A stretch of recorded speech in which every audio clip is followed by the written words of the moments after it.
Hey everybody, it's Donna and happy spring equinox. It is the first day of spring and it's such a beautiful day here in South Carolina. And I always think of spring equinox as the new beginning, and I was just reading a little bit about different things about the spring equinox, and there's an association with snakes. So I thought that was really interesting because I was trying to weed yesterday.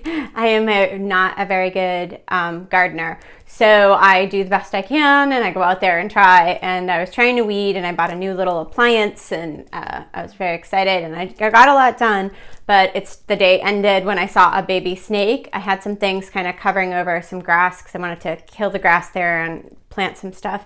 So that was the end of that. And I am afraid of snakes. I'm going to say I'm not afraid of them, but I am afraid of snakes.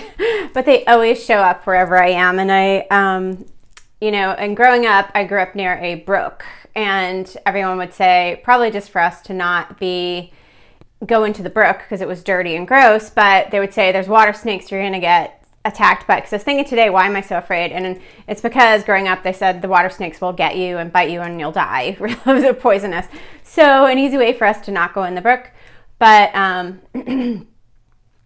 and anyway, I was reading about the snakes, and in Scotland they would they would bang their sticks on the ground and try to see when the snake would come out. And I thought that was really interesting, and that's kind of like our Groundhog Day here in the US. And they would just see the way the snake acted would tell them when the frost completely gone? Is it going to frost again? Which I thought was really interesting. But it was just, for me, snakes are always, so I love the saying by Nincha, I think is how you pronounce it. And it's about the snake that doesn't shed his skin will perish. And I think that's so perfect for right now, because it's a time when we have to sit back and look at everything going on in our lives, and we have to clear our schedules, and things have shaken us up, but I don't think that's a bad thing. I think it's a time to think about your priorities. Like for me, I have neglected my yard as the last thing because I own my own business and I have animals, so all these things take precedent over the yard.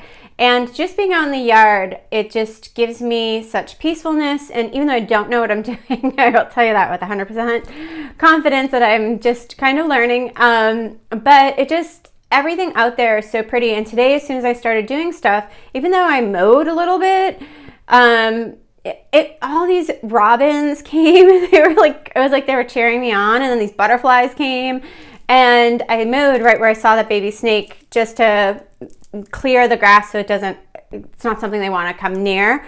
But it just made me feel a lot like I was giving back to the earth and giving back to my land and letting my land know that I do care and I'm putting positive energy out there.